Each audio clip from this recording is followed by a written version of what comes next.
जय हिंद, वंदे मातरम। साथियों, आज के इस वीडियो में टॉपिक ये है कि आईटीआई क्या है और आईटीआई कहां से करें। आईटीआई से संबंधित इस वीडियो में संपूर्ण जानकारियां स्टेप बाय स्टेप बताई जाएगी। जैसे में गवर्नमेंट कॉलेज और प्राइवेट कॉलेज में आप आईटीआई में कैसे एडमिशन ले सकेंगे। यदि आप आईटीआई में एडमिशन लेते हैं तो उसके लिए एजुकेशनल क्वालिफिकेशन क्या होनी चाहिए, क्योंकि 10वीं 12वीं और 8वीं पे भी आप आईटीआई कर सकेंगे।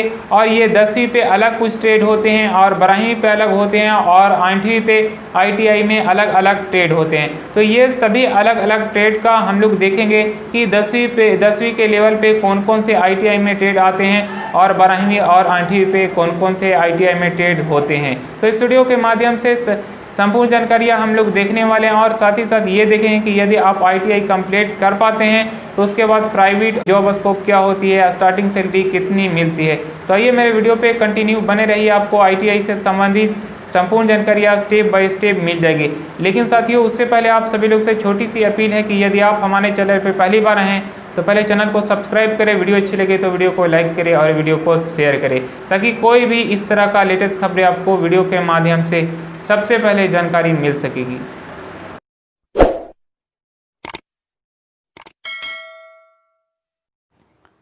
पहला इंटरफेस कुछ इस तरह से देख पा रहे हैं। आईटीआई का फुल फॉर्म कह लिया जाए इंडस्ट्रियल ट्रेनिंग इंस्टीट्यूट, हिंदी में औद्योगिक प्रशिक्षण संस्थान।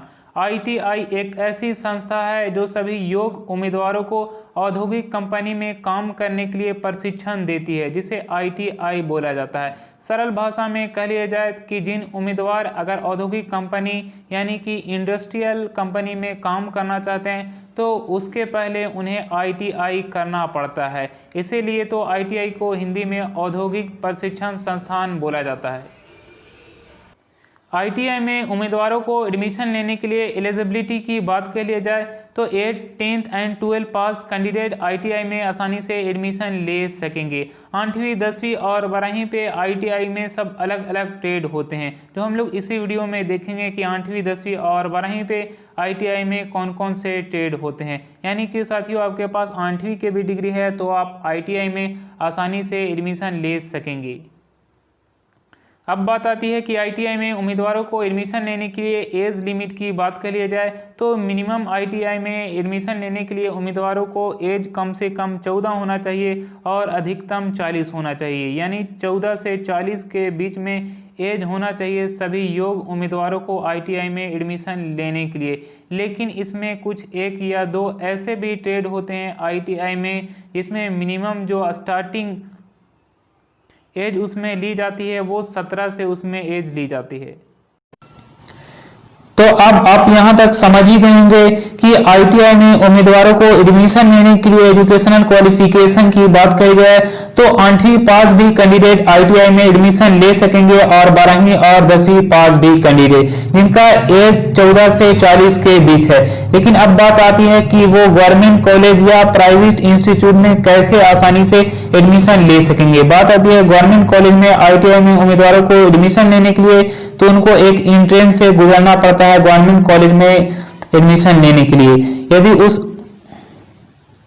एंट्रेंस में कैंडिडेट पास कर जाते हैं तो उसको गवर्नमेंट कॉलेज में आसानी से एडमिशन ले लिया जाता है बिना किसी चार्ज के, बिल्कुल ही मुफ्त में उनका एडमिशन ले लिया जाता है। कुछ पैसे लगते हैं लेकिन प्राइवेट कॉलेज के मुकाबले गवर्नमेंट कॉलेज में एंट्रेंस देके यदि आप एडमिशन लेते हैं तो बहुत ही कम आपके कुछ पैसे लगते हैं।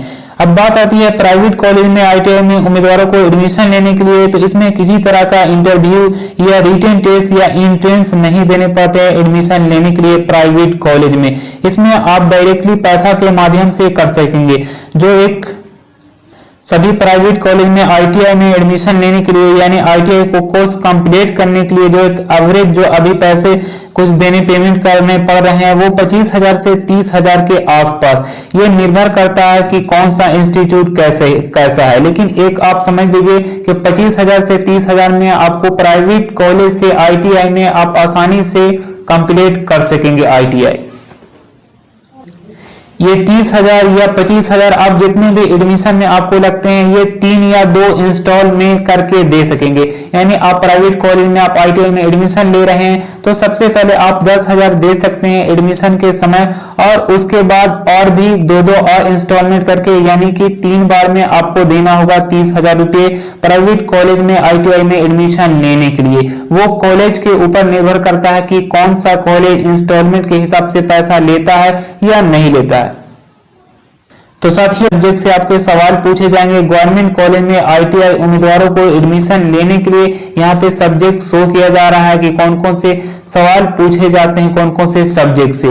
तो फर्स्ट नंबर में यहाँ पे देख पा रहे हैं जनरल नॉलेज। जनरल नॉलेज से 50 सवाल पूछे जाते हैं, जो प्रत्येक जो क्वेश्चन होते हैं वो 2 अंक के होते हैं, यानी कि 50 सवाल और 100 मार्क्स के हो गए, यानी 50 क्वेश्चन 100 मार्क्स। इसी तरह देख पा रहे हैं इसमें गणित से भी 50 सवाल पूछे जाते हैं और 100 अंक के हो जाते हैं, और जनरल साइंस से भी सवाल पूछे जाते हैं जो 50 सवाल आते हैं और इससे भी 100 अंक हो जाएंगे। अब टोटल क्वेश्चन की बात कर लिया जाए तो इसमें टोटल क्वेश्चन 150 होते हैं, और टोटल मार्क्स की बात कर लिया जाए तो 300 अंक टोटल हो जाएंगे। अब इसे टोटल जो क्वेश्चन 150 क्वेश्चन को सोल्यूशन करने के लिए जो समय सीमा दिया जाता है ITI उम्मीदवारों को, वो 2 घंटे 15 मिनट का समय सीमा दिया जाता है। अब इसमें नेगेटिव मार्किंग की बात करी जाए तो इसमें किसी तरह की नेगेटिव मार्किंग नहीं होती है, इसमें नो नेगेटिव मार्किंग होती है साथियों। यानी कि अब यहाँ पे कुछ इस तरह से इंटरफेस देख पा रहे हैं, ITI कोर्स आफ्टर 8, यानी कि 8वीं में जो कैंडिडेट ITI में एडमिशन लेते हैं तो 8वीं पे कौन कौन से लेवल होते हैं, यानी 8वीं पास कैंडिडेट के लिए ITI के अंतर्गत कौन कौन से ट्रेड आते हैं, जो ये सभी ट्रेड का यहाँ पे संपूर्ण विश्लेषण लिखा हुआ है। तो फर्स्ट नंबर में यहाँ पे देख पा रहे हैं name of the course, second में स्ट्रीम, और थर्ड में यहाँ पे ड्यूरेशन, यानी नेम ऑफ कोर्स और कौन सा स्ट्रीम के अंतर्गत, कौन सा ट्रेड कौन सा स्ट्रीम के अंतर्गत आता है, जो इस जगह पे शो किया जाएगा, इंजीनियरिंग या नॉन इंजीनियरिंग के अंतर्गत। अब यहाँ पे समय की बात करिए है कि कौन सा कोर्स कितना समय का होता है, जो यहाँ पे समय भी लिखा हुआ है। जो फर्स्ट नंबर में यहाँ पे देख पा रहे हैं वीविंग ऑफ फैंसी फैब्रिक, जो नॉन इंजीनियरिंग के अंतर्गत आते हैं, ये जो है वो 1 साल का कोर्स है। साथियों, मैं ये सभी कोर्स के बारे में एक एक करके डिटेल्स तो नहीं बता सकता हूँ कि वायरमैन इंजीनियरिंग और कटिंग सेविंग का वर्क क्या रहता है, क्योंकि ये ऐसा अगर मैं करूंगा तो वीडियो बहुत ही लॉन्ग हो जाएगी। तो चलिए हम लोग एक एक करके देखने वाले हैं कि 8वीं और 10वीं और 12वीं के अंतर्गत कौन कौन से ट्रेड आते हैं। जो फर्स्ट नंबर में, सेकंड नंबर में यहाँ पे देख पा रहे हैं वायरमैन इंजीनियरिंग। इंजीनियरिंग की बात कर लिया जाए, ये इंजीनियरिंग के अंतर्गत आते हैं, ये जो 2 साल का कोर्स है। कटिंग सेविंग नॉन इंजीनियरिंग के अंतर्गत आते हैं, ये 1 साल का है। पैटर्न मेकर इंजीनियर जो है वो इंजीनियरिंग के अंतर्गत आते हैं, ये 2 साल का कोर्स है जो 8वीं लेवल पे है। सेकंड में यहाँ की बात कर लिया जाए प्लम्बर इंजीनियरिंग, जो इसके अंतर्गत प्लम्बर इंजीनियरिंग भी आते हैं और 1 साल का ये कोर्स है। वेल्डर गैस इलेक्ट्रिक इंजीनियरिंग 1 साल का ये कोर्स है। बुक बाइंडर भी आते हैं जो 1 साल का है। कारपेंटर इंजीनियरिंग जो इंजीनियरिंग लेवल के होते हैं 1 साल का, इसमें ये भी कोर्स है। एम्ब्रॉयडरी नीडल और वर्कर ये भी 1 साल का कोर्स है साथियों। नेक्स्ट यहाँ पे देख पा रहे हैं मैकेनिक ट्रैक्टर, ये नॉन इंजीनियरिंग के अंतर्गत आते हैं, ये भी 1 साल का कोर्स है। तो ये जितने भी कोर्स के मैंने बताया साथियों, ये 8वीं लेवल के अंतर्गत आते हैं ITI में सभी ट्रेड। चलिए अब हम लोग देखते हैं कि 10वीं लेवल के अंतर्गत कौन कौन से ITI में ट्रेड आते हैं। यहाँ पे फर्स्ट नंबर में देख पा रहे हैं 10वीं लेवल के अंतर्गत जो ITI में ट्रेड आते हैं, जो फर्स्ट नंबर में यहाँ पे शो किया जा रहा है टूल और डाई मेकर इंजीनियरिंग, जो इंजीनियरिंग के अंतर्गत आते हैं, ये 3 साल का कोर्स होता है। डॉट्समैन मैकेनिकल इंजीनियरिंग जो इंजीनियरिंग के अंतर्गत आते हैं, ये 2 साल का होता है कोर्स। नेक्स्ट यहाँ पे देख पा रहे हैं डीजल मैकेनिक भी इसके अंतर्गत आते हैं, जो ये 1 साल का होता है कोर्स। डॉक्समैन सिविल इंजीनियरिंग जो ये 2 साल के होते हैं। पंप ऑपरेटर इंजीनियरिंग जो 1 साल के होते हैं। फीटर इंजीनियरिंग ये 2 साल के होते हैं। फीटर इंजीनियरिंग को इसमें बहुत ही इंपॉर्टेंट माना गया है क्योंकि बहुत लोग करते हैं फीटर इंजीनियरिंग। और नेक्स्ट यहाँ पे देख पा रहे हैं मोटर ड्राइविंग कम मैकेनिक इंजीनियरिंग, ये 1 साल के कोर्स होते हैं। नेक्स्ट की बात कर ली जाए, टर्नर इंजीनियरिंग जो होते हैं ये 2 साल के होते हैं। ड्रेस मेकिंग जो 1 साल के होते हैं। मैन्युफैक्चर फुटवियर जो 1 साल के ये कोर्स होते हैं। इंफॉर्मेशन टेक्नोलॉजी और ESM इंजीनियरिंग जो ये 2 साल के कोर्स होते हैं। मैकेनिक्स इंजीनियरिंग की बात करी जाए तो ये 1 साल के कोर्स होते हैं। हेयर और स्किन केयर ये भी 1 साल के कोर्स होते हैं। रिफ्रिजरेशन इंजीनियरिंग जो होते हैं वो 2 साल के कोर्स होते हैं। फ्रूट वेजिटेबल प्रोसेसिंग जो होते हैं वो 1 साल के कोर्स होते हैं 10वीं लेवल के अंतर्गत। मैकेनिकल इंस्ट्रूमेंट इंजीनियरिंग की बात करी जाए तो ये 2 साल के होते हैं। ब्लीचिंग और डाइंग कालिको प्रिंट की बात करी जाए तो ये 1 साल के होते हैं। इलेक्ट्रीशियन इंजीनियरिंग ये 2 साल के कोर्स होते हैं। इलेक्ट्रीशियन इंजीनियरिंग बहुत ही इस समय इंपॉर्टेंट माना गया है, इसे बहुत लोग करते हैं इलेक्ट्रीशियन इंजीनियरिंग, क्योंकि गवर्नमेंट जॉब जितनी भी आती है वो इलेक्ट्रीशियन में अधिक उसकी वैकेंसी होती है, इसीलिए बहुत लोग इसे इलेक्ट्रीशियन इंजीनियरिंग करते हैं ITI में। ये 2 साल का कोर्स होता है। नेक्स्ट यहाँ पे देख पा रहे हैं लेटर प्रेस मशीन मेंडर की बात करें तो ये भी 1 साल के कोर्स होते हैं। कॉमर्शियल आर्ट जो भी 1 साल के होते हैं। लेदर गुड्स मेकर जो भी 1 साल का कोर्स होता है। मैकेनिक मोटर व्हीकल इंजीनियरिंग ये 2 साल का कोर्स होता है। नेक्स्ट यहाँ पे देख पा रहे हैं हैंड कंपोजिटर की बात कर लिया जाए तो नन इंजीनियरिंग होते हैं, ये 1 साल के होते हैं। मैकेनिक रेडियो और टीवी इंजीनियरिंग ये 2 साल का कोर्स होता है। मैकेनिक इलेक्ट्रॉनिक्स इंजीनियरिंग ये भी 2 साल के कोर्स होते हैं। सर्वेयर इंजीनियरिंग ये भी 2 साल के कोर्स होते हैं। फाउंड्री नाइन इंजीनियरिंग ये 1 साल के कोर्स होते हैं। सीट मेटल वर्कर की बात करिए तो ये 1 साल का कोर्स होता है।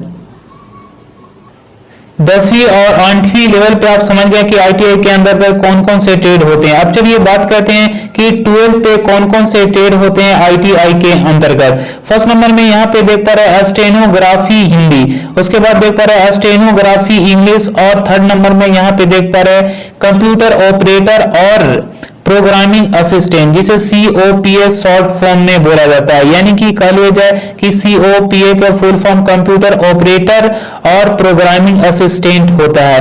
ये साथियों 12th पे भी बहुत सारे ITI के अंतर्गत ट्रेड होते हैं, लेकिन इसमें जो मेनली है इस जगह पे शो किया जा रहा है, क्योंकि ये वीडियो बहुत ही लॉन्ग हो जाएगा। इसमें बहुत ही सारे आते हैं 12th लेवल पे भी ITI के अंतर्गत ट्रेड। जो फर्स्ट नंबर में स्टेनोग्राफी हिंदी का मतलब होता है ये SSC के अंतर्गत जितने भी वैकेंसी आती है तो उसमें स्टेनोग्राफी हिंदी और स्टेनोग्राफी इंग्लिश के बारे में उसमें रिक्वायरमेंट मांगी जाती है। यानी जिन कैंडिडेट स्टेनोग्राफी हिंदी या इंग्लिश किए हुए रहते हैं उनको SSC के अंतर्गत आसानी से जॉब मिलने की चांसेस रहती है। अब कंप्यूटर ऑपरेटर और प्रोग्रामिंग असिस्टेंट की बात कर ली जाए तो ये भी इंपोर्टेंट माना गया साथियों। तो अब बात आती है साथियों कि जब आप ITI कंप्लीट कर लेते हैं 1 साल 2 साल ये 6 महीना का कोर्स जब आप कंप्लीट कर पाते हैं तो उसके बाद ये आप ITI के बाद क्या कर सकेंगे। जो यहाँ पे आपके पास 4 ऑप्शन शो किए जा रहे हैं। फर्स्ट नंबर में यहाँ पे शो किया जा रहा है अप्रेंटिस। अप्रेंटिस का मतलब ये होता है कि यदि आप जो भी ITI में आप पढ़ें या कोर्स उसका किए उसका आप प्रैक्टिकल वर्क कर सकेंगे। उसमें प्रैक्टिकल वर्क में आपका एडमिशन करवाना पड़ता है और एडमिशन के बाद उसमें आपको कुछ पैसे भी दिए जाते हैं पर मंथ में, और प्रैक्टिकल वर्क भी उसमें आपको सीखने पड़ते हैं। यदि आप प्रैक्टिकल वर्क आप वहां पे सीख लेते हैं तो उसके बाद आप प्राइवेट कंपनी में या गवर्नमेंट जॉब की जो वैकेंसी आती है उसमें आप अप्लाई कर सकेंगे, या प्राइवेट कंपनी में आप आसानी से डायरेक्ट इंटरव्यू के माध्यम से डायरेक्ट जॉब कर सकेंगे। नेक्स्ट की बात कर लिया CTI सेंट्रल ट्रेनिंग इंस्टीट्यूट। यदि आप ITI कंप्लीट कर लिए तो उसके बाद CTI भी कर सकेंगे। CTI का मतलब ये होता है कि आप ITI स्टूडेंट को पढ़ा सकते हैं।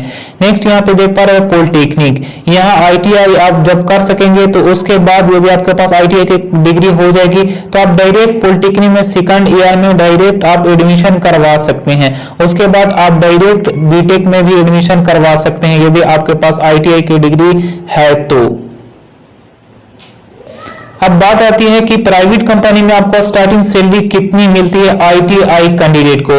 तो मैं बता रहा हूं कि वो कंपनी के ऊपर निर्भर करता है और आपके परफॉर्मेंस के ऊपर निर्भर करता है। लेकिन इंडिया में जो मिनिमम प्राइवेट कंपनी में ITI स्टूडेंट को जो सैलरी मिलती है वो 10 से 12 हजार के आसपास मिलती है मिनिमम सैलरी स्टार्टिंग की मैं बोल रहा हूँ। फ्रेशर कैंडिडेट के लिए। और ये निर्भर करता है कि जो आपकी लास्ट सैलरी जाएगी वो 50,000 भी जा सकती है, 60,000, 70,000 भी जा सकती है। वो निर्भर करता है कि आपके एक्सपीरियंस, परफॉर्मेंस और कंपनी आपकी कैसी है। अब बात कर लिया जाए जब गवर्नमेंट की वैकेंसी आती है तो उसमें इलेक्ट्रीशियन या टेक्नीशियन की जो भी वैकेंसी आती है तो उसमें ITI पास कैंडिडेट उसमें अप्लाई कर सकेंगे। तो उसमें जो भी कैंडिडेट अप्लाई करते हैं तो उसका मैं एग्जैक्टली सैलरी नहीं बता सकता हूं, क्योंकि अलग अलग गवर्नमेंट की वैकेंसी निकलती है तो वो अलग अलग के हिसाब से वो सैलरी भी डिफरेंस रहती है। लेकिन आप इतना एवरेज के हिसाब से समझ लीजिए कि यदि आप प्राइवेट कंपनी में जितने आपकी स्टार्टिंग सैलरी मिलती है उससे दुगनी से अधिक ही सैलरी आपको मिलती है गवर्नमेंट जॉब में। ये थी साथियों ITI की संपूर्ण जानकारियां स्टेप बाय स्टेप। धन्यवाद। जय हिंद, जय भारत।